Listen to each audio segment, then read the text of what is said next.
Kumalat ngayon sa social media tungkol sa isang mayor sa Bacolod na si Albi Benitez. Nag-file daw ng kaso, ng case, ang asawa nito laban kay Ivana Alawi.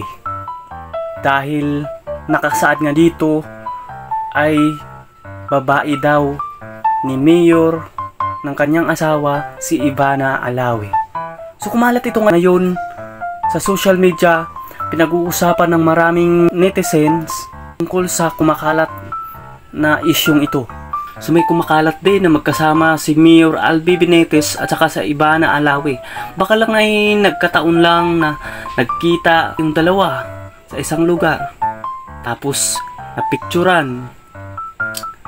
Ginawan agad ang kwento sa mga gustong magpasikat dyan. No? So, ang pangyayaring ito ay 2024 pa pala, no? Sa mga hindi pa nakaalam, no?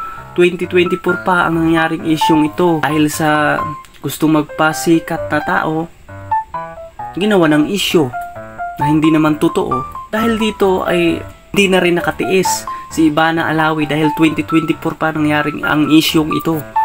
Tapos nag-viral uli ngayong 2025. Kaya, ayun, nagpahayag na talaga si Ivana Alawi mismo sa kanyang account, no? Nagpost mismo siya sa kanyang pahayag na walang katotohanan ang kumalat na issue na ito. So, iyon ang totoo. So, gawa-gawa lamang ang isyong ito. Alam nyo kasi, si Ivana Alawi ay isang sikat na vlogger. Isa sa pinakasikat na vlogger at artista, kilalang artista sa Pilipinas, no? Kaya hindi malayong kahit maliit na issue ay talagang magbabiral, no? Dahil sikat si Ivana Alawi, no? Kunting pagkakamali lang, nakalat agad sa social media. Kasi marami talagang mga mata.